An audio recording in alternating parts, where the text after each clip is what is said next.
मेरा जो आज का टॉपिक है वो है divisions and branches of biology, जिसमें मैं आपके साथ डिस्कस करूँगा different divisions and branches of biology. तो इसमें सबसे पहले आपको बताया हुआ है जोलॉजी के बारे में, जिसमें आपको बताया हुआ है कि zoology is study of living organisms, यानी कि इसमें हम क्या रीड करते हैं, zoology is study of animals. तो इसमें हम एनिमल्स को रीड करते हैं। एनिमल में कौन कौन से शामिल हैं? एनिमल्स के दो ग्रुप हैं, वर्टिब्रेट्स, इनवर्टिब्रेट्स हैं। तो इस तरह फिर इनवर्टिब्रेट्स और वर्टिब्रेट्स के फर्दर ग्रुप होते हैं, जैसे फॉर एग्जांपल वर्टिब्रेट्स के ग्रुप्स के नाम हैं मैमल्स, और उसके अलावा birds, fishes, amphibians and reptiles. इस तरह इनवर्टिब्रेट्स के ग्रुप्स के नाम हैं molluscs, sponges and echinoderms, worms and insects extra. तो ये इनवर्टिब्रेट्स के ग्रुप्स के नाम हैं। इस तरह ये सारे ग्रुप्स हम जोलॉजी में स्टडी करते हैं। उसके बाद बॉटनी।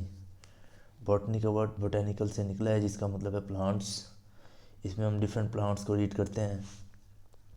फॉर एग्जांपल प्लांट्स की different types, flowering plants, non flowering plants extra, सारे इस ब्रांच में स्टडी करते हैं। उसके बाद माइक्रोबायोलॉजी। ये 3 डिवीजन्स हैं, जिसका मतलब है कि ये इसको बायोलॉजी के 3 डिवीजन्स हैं। फर्दर फिर इनके एस्पेक्ट्स यानी कि इनके पहलू होते हैं, जो कि हम फॉर एग्जांपल एनिमल्स हैं, जिसमें जूलॉजी में जो कि जूलॉजी में हैं, उसमें हम क्या देखते हैं, उसकी एनाटॉमी देखते हैं, उसकी टिश्यू लेवल देखते हैं, उसका सेल भी देखते हैं, उसका फंक्शन भी देखते हैं, उसका बिहेवियर भी देखते हैं, उसके जीन्स भी देखते हैं, उसके ऑर्गेनेलिज भी देखते हैं। तो ये सारी चीज़ें हम किस में स्टडी करते हैं, ये डिफरेंट एस्पेक्ट्स ऑफ बायोलॉजी में स्टडी करते हैं, जिन्हें ब्रांचेस कहते हैं बायोलॉजी की। और ये 3 मेन डिवीजन है। ये आपसे एमसीक्यू पूछा जा सकता है कि 3 मेन डिवीजन्स के नाम बताएं, तो आपने बताना जोलॉजी, बॉटनी और माइक्रोबायोलॉजी। ये शॉर्ट क्वेश्चन भी पूछ सकते हैं और एमसीक्यू भी बन सकता है कि this one is division, zoology, histology, paleontology and cell biology. तो आपने लगाना है उसमें जोलॉजी, क्योंकि जोलॉजी जो है वो सेल बायोलॉजी की एक डिवीजन है, जबकि बाकी जो है एस्पेक्ट्स हैं यानी ब्रांचेज हैं वो उनमें शामिल है morphology.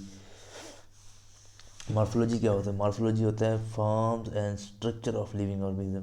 The branch of science will deal with the form and structure of living organism, जिसमें हम फॉर्म देखते हैं। फॉर्म का मतलब क्या होता है? उसकी बनावट, और स्ट्रक्चर उसकी साख्त को कहते हैं।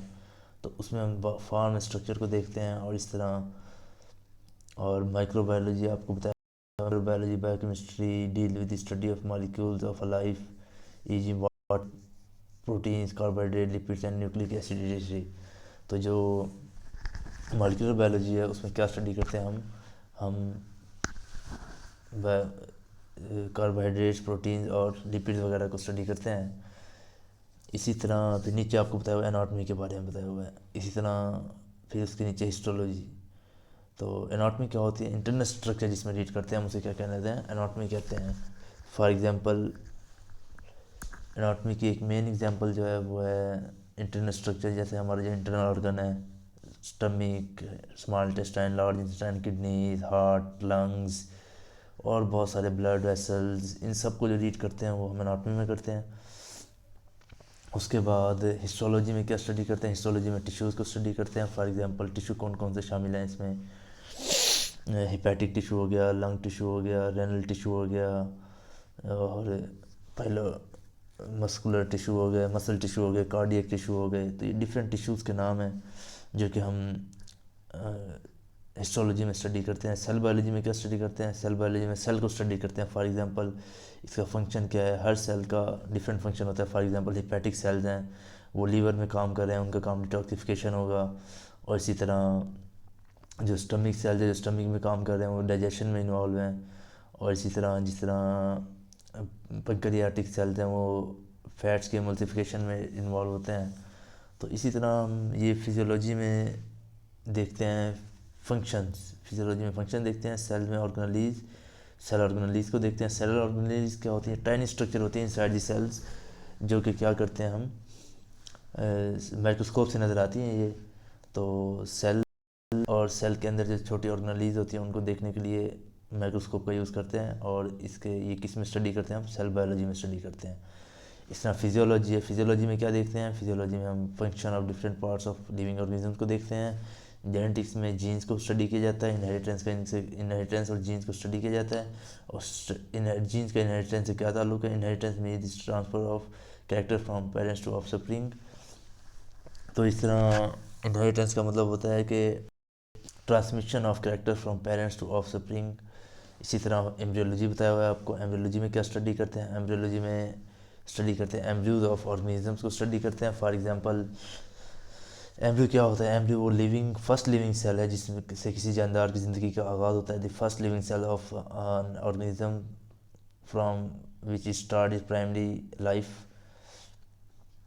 तो एम्ब्रियोलॉजी में एम्ब्रियो को स्टडी करते हैं। टेक्सोनोमी क्या होता है, टेक्सोनोमी होता है the naming and naming system जो होता है ना, यानी कि जो हम जानदारों को नाम देते हैं और उनको करते हैं, ये सब किस में स्टडी करते हैं हम, ये हम स्टडी करते हैं टेक्सोनोमी में। उसके बाद पैलेंटोलॉजी, पैलेंटोलॉजी में हम स्टडी करते हैं फॉसिल्स को, कि फॉसिल्स रिमेन्स, फॉसिल्स क्या होते हैं, रिमेन्स ऑफ एनिमल्स या लिविंग ऑर्गेनिजम्स।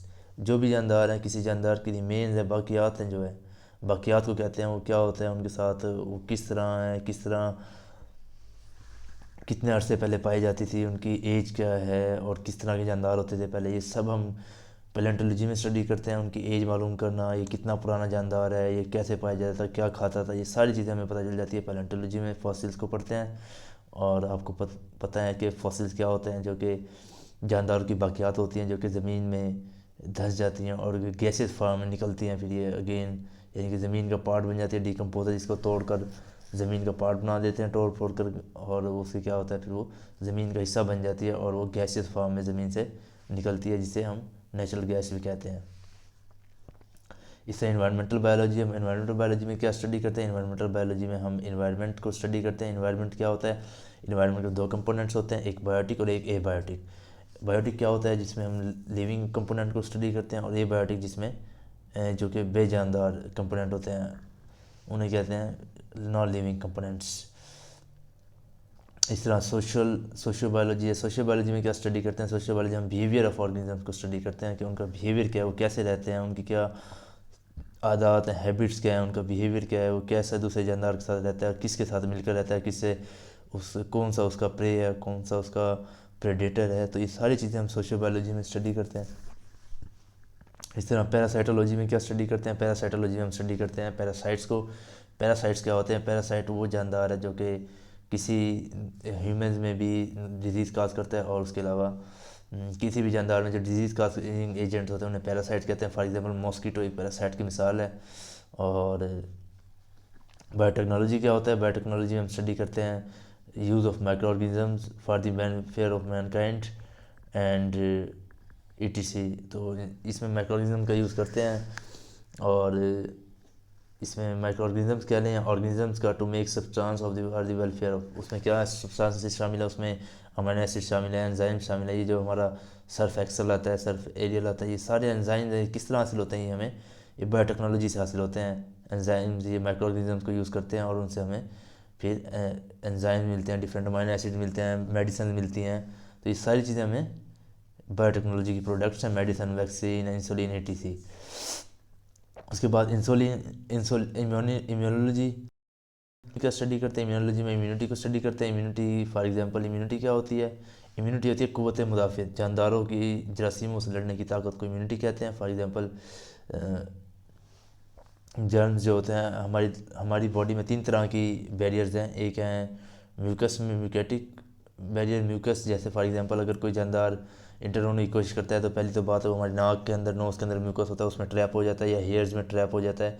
अगर इधर से गुजर जाए तो हमारी बॉडी में ट्रैक क्या होती है, वो उसे प्रोपेल करती है, उसमें सीलिया लाइक स्ट्रक्चर होते हैं, हेयर लाइक स्मॉल स्ट्रक्चर होते हैं, वो उसे प्रोपेल कर देते हैं out of the body by coughing. And then if it goes towards our body into our body, then it is killed by our lymphatic system which is called immune system or complement system, या immune system भी कहते हैं इसे, जो कि हमारी body में क्या करता है, उसको किल कर देता है जरासीमों को। तो इस तरह किसी भी तरह जरासीमों को हमारी बॉडी में एंटर होने का, दाखिला करने का मौका नहीं मिलता, और अगर दाखिल हो भी जाए तो हमारा इम्यून सिस्टम उसे किल कर देता है। इम्यून सिस्टम कहते हैं क़ुव्वत मुदाफ़ियत को, जरासीमों से लड़ने की ताकत को इम्यूनिटी कहते हैं।